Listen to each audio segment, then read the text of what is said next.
He's been a busy man here in this first half as he gets it away.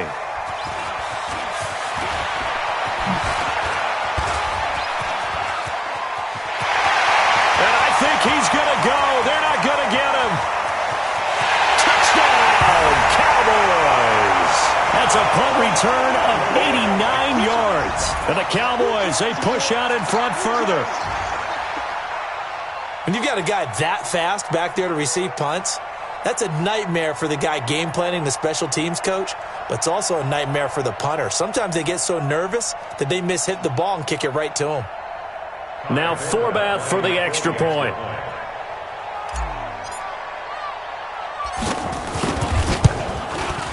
And it is now 21-0.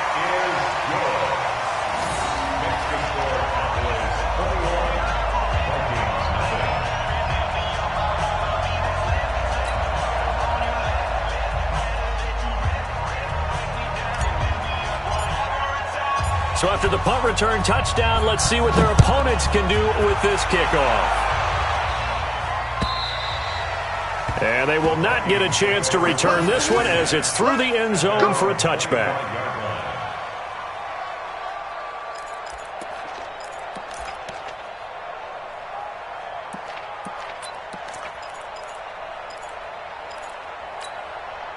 Here are the Vikings now to start their next drive. And some dangerous territory. You're already down 3 scores. A 3-and-out here or an inability to put any points up.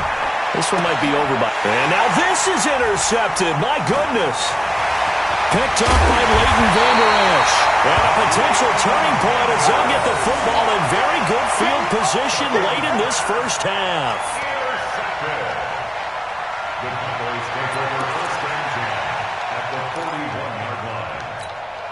And they line up now for what will likely be the last play of the first half. Now a give to Collins. He's got the first down here inside the 30. And down to the 28-yard line. So we reach halftime in what's been a fairly one-sided game so far. As we'll get you over to Orlando, where standing by is Jonathan Coachman. He has our EA Sports halftime report. The Cowboys will get the football first here, and they have the lead as well as we are underway in quarter 3. And that drives coaches insane, doesn't it? When they see that happen, it just doesn't feel right, does it? Plus, you're giving up yardage.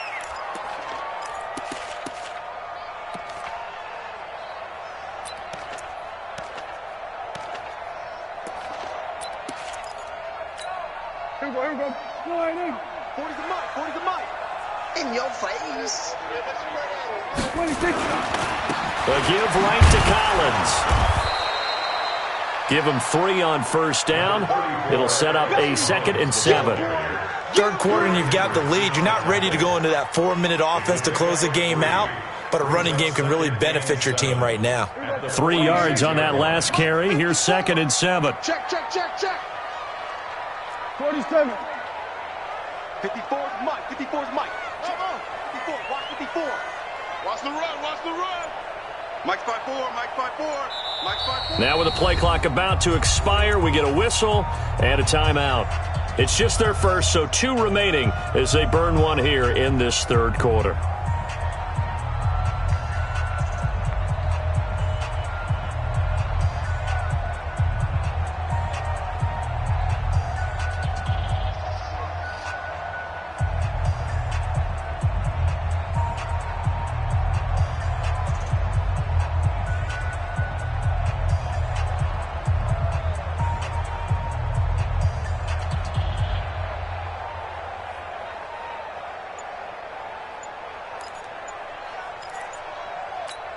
Here we go. Slide in. Here we go. Kill.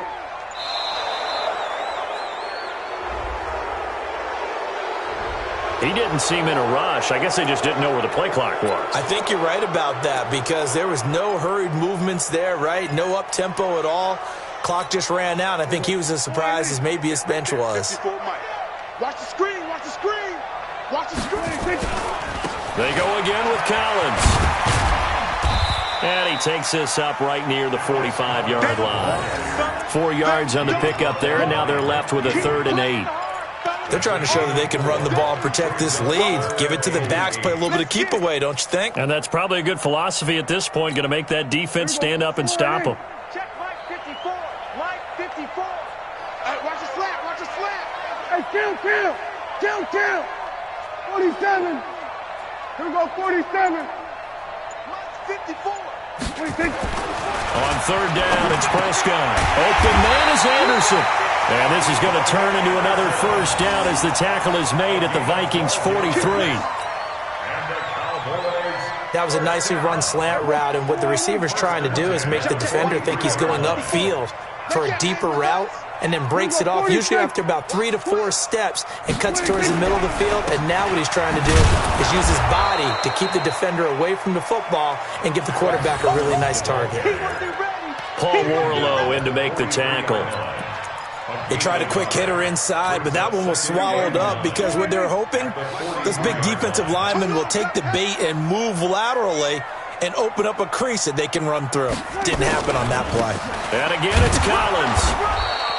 2 runs in a row, but only 2 yards to show for it. So where'd all that running room that he had in the first half go? Because it looks like it's drying up a little bit here. Someone made some adjustments, it appears, at least on this drive. Hey, kill. 47. 54. Mike 54. 26. Look at. And that's knocked away and incomplete. Coverage there by the safety, Harrison Smith. This defense tried to do its part, active hands on that play, but their offense hasn't given them much to work with. So they're not going to worry about it. On their side of the ball, all they're concerned about, can they create some scoring opportunities and help out that offense?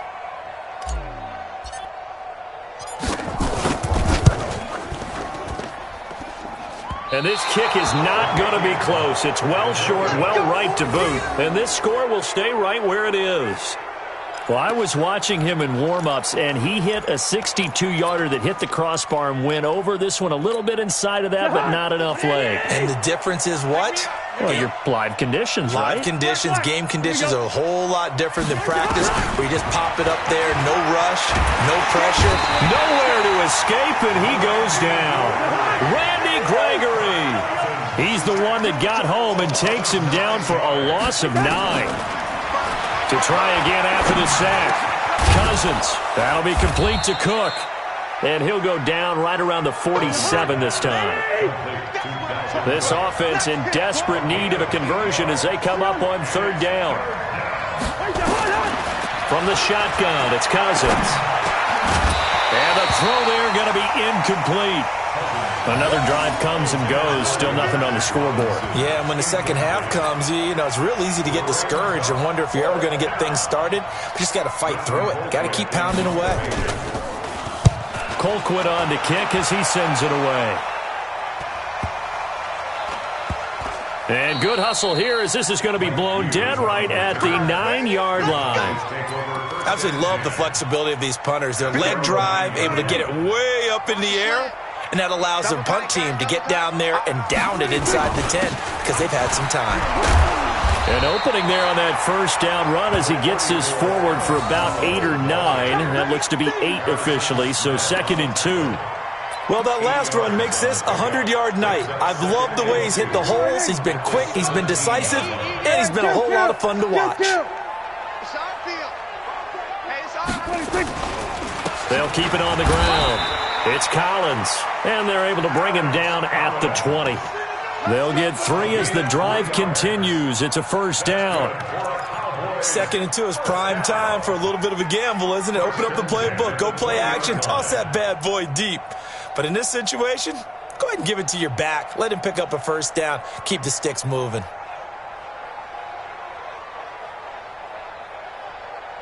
Here we go. Flying in. Come on, Jim. Watch tight end. Watch tight end. Tight end's right. Tight end. Now a first down carry. It's Williams. And he is going to be stopped cold behind the line of scrimmage. It's a loss of a yard there, and now 2nd down. Anthony Barr got a real education at UCLA in playing not just his normal position of stand-up outside linebacker, but down defensive end. So he had to incorporate a variety of moves, take on bigger people. So he learned great leverage while he was there. That really helps him when he's trying to stop people running the ball. Born in South Bend, Indiana. Thought about going back to go to Notre Dame, but you're right. Great career at UCLA and now a great career in the NFL. And he's taken down, but able to slip across the 35. 19 yards to pick up there. Move the chains. He continues to have a big night here under the lights carrying the football. And some guys prefer night games. For whatever reason, their bodies react a certain way. They love the spotlight. Maybe that's what it is. The best seats in the house, the ones where he's carrying the football for his offensive teammates. The worst seats, the 11 guys trying to tackle him on defense. Pretty nice work defensively there on the first down run as they hold him to a gain of a couple. Eric Kendricks, the Vikings' leading tackler a season ago, in on the stop. The last run good for 2. Here's 2nd and 8. They'll run it with Williams. And he'll be brought down just shy of midfield at the 49-yard line. That one, a first down pickup of 8. Yeah, once more, strong running, excellent blocking at the point of attack. They've got a nice little drive brewing right here. All runs on this drive so far. It's 1st and 10.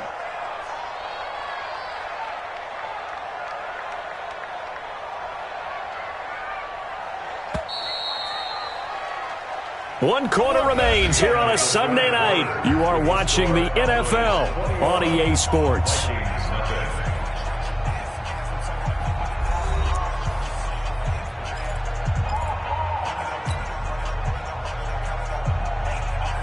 Two first downs have them up near midfield now on 1st and 10.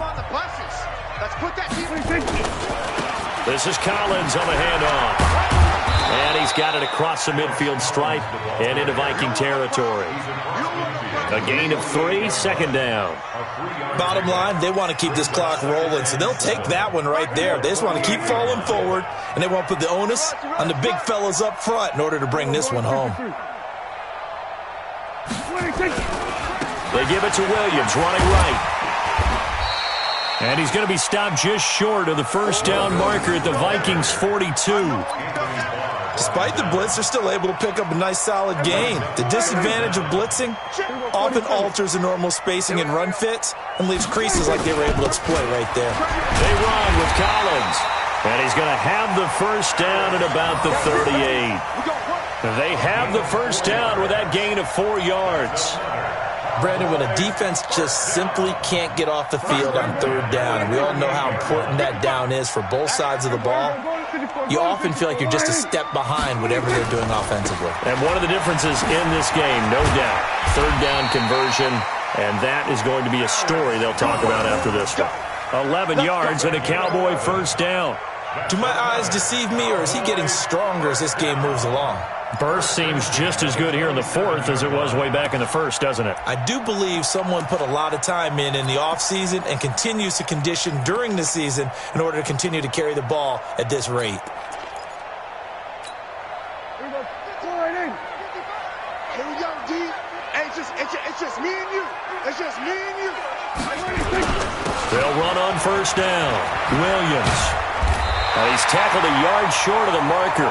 Good gain of 9 on first down. Didn't get to the sticks, but that's an ideal carry there on first down, isn't it? I mean, now you're 2nd and 1.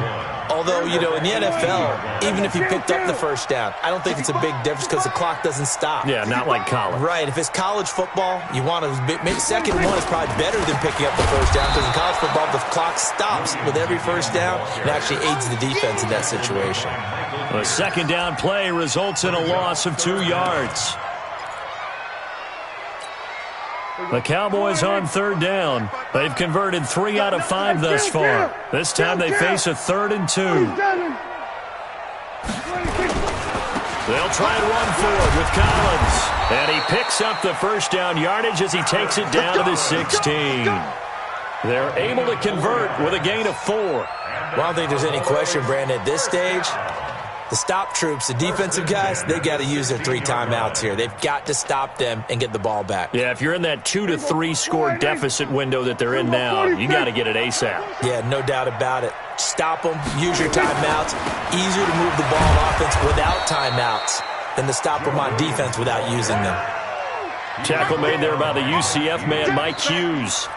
You don't see that a ton, do you? With a cornerback coming over to the middle of the field to make a run tackle. That's someone with a ton of confidence to feel like nothing is pressuring him on his side of the field. Sees that the ball's moved to the middle and just sprints over there to help out. He ends up getting the tackle. Well played. Now a give, right side. It's Collins. He will push his way down to about the 14. After getting stuffed on first down, not much better there. 2-yard gain. They're in a pretty good spot right now with a convincing lead. I think this is where they put on the boxing gloves, start to try and pound them into submission. And the offensive line, they've controlled this game. I don't see why that trend would change now. And he gets the first down yardage he needs before he's brought down at the 6. They're able to convert on third down, and that sets up a 1st and goal. Cowboys, first down. 1st and goal at the 6-yard line.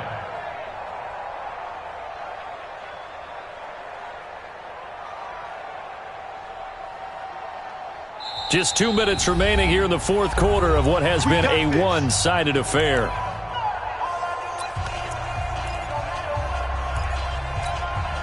So the Cowboys in possession of the football here as we get you reset. They've got it 1st and goal in a game that appears to have already been decided. They'll try and run for it on 1st and goal. And the hole closes quickly here. He can fight only to about the 4. Give him 2 yards on that one. 2nd and goal now. That didn't just feel like good defense there. That felt like pride, didn't it? He's already gotten into the end zone twice, trying to get there for a 3rd time. No one likes to have the hat trick against them. Here's Collins. And he'll get in. Touchdown, Cowboys. Alex Collins, his 3rd touchdown of the season, all coming in this game. And the Cowboys, they push out in front further.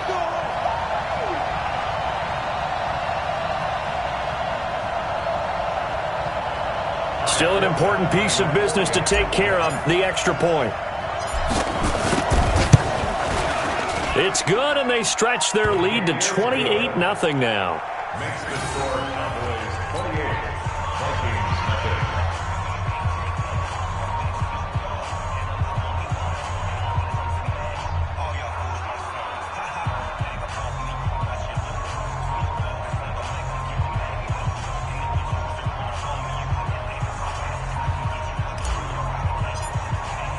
The kickoff team on the field now as they will send this one away.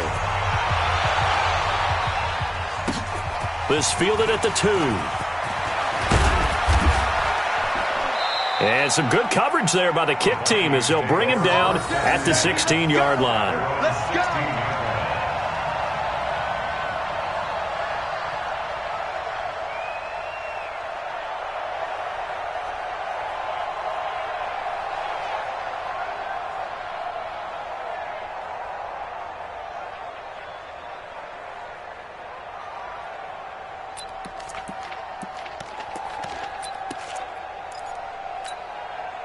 Here are the Vikings now to start their next drive. And let's face it, this drive is not going to have any bearing on this game, but it's kind of important for one reason, isn't it? It certainly is. You got to get points. And, okay, all right, I'm being facetious here. But you get points, you feel a little bit better about yourself as you move on to the next one. Meanwhile, they take a shot to start the drive, but this is going to wind up incomplete. So after the incompletion on first, now 2nd and 10. Squeeze, double. On play action, Cousins. Now a desperation throw deep downfield. And that'll be incomplete. Good protection that time, and they couldn't hook up on the long one. Now it's 3rd down. So back-to-back incompletions, and that has them staring at a 3rd and 10. Cousins to throw it. Nowhere to escape, and he goes down. Cousins in the offense is going to stay out there. They're going to try on 4th down. The Vikings going to signal for the first of their timeouts as they get the stoppage with a little over 50 seconds left to go in the game.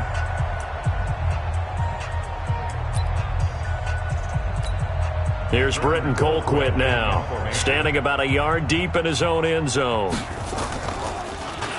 And he gets this away, and look at this. This is a good one. Pulled in at the 24. He'll be hard-pressed to match that one. That's a 65-yard punt. And that will come the offense as they take over. About set for this next drive by the Cowboys offense. And this game comfortably in hand. The scoreboard speaks for itself, but you still got your starting quarterback out there. When do you go to the backup? Let him get some time. And that's one of the great questions in the NFL, Brandon, because I'm just going to tell you, in the 2015 season, I commentated on 3 games in a row that were blowouts. And in none of them did the starting quarterback ever come out of the game for the team that had a big lead. And in each instance, I asked the coaches later on, why didn't you do that? And they all looked at me and said, just don't really do that in the NFL. These guys play, and we just play them all the way through. Now, in certain situations, they will take them out, but for the most part, they're not as worried and concerned about getting them out of the game, and that's always puzzled me a little bit. The defense can stop it twice more as they take a knee here. So this one will end in a victory for the Dallas Cowboys. And this was truly a total team effort, Charles, on both sides of the ball. Well, they absolutely pitched a shutout, so it can't get much better than that, right? The defense led the way, but the offense did their part as well. They moved the ball up and down the field. So you've got to like what you saw. What do they call that? A total team effort? I think when it's time to hand out game balls, guys from both sides will end up getting one. So for Dallas, the win gets them back over 500 at 5-4 on the year. And they will hit the road next week to take on the Detroit Lions. Meanwhile, for the Vikings, add one more loss to the column. That drops them to a woeful 1-9 so far. And they'll get a chance to redeem themselves at home next week. Thanks for tuning in, everybody. Alongside Charles Davis, we thank our entire crew. I'm Brandon Gaudin. This is the NFL on EA Sports.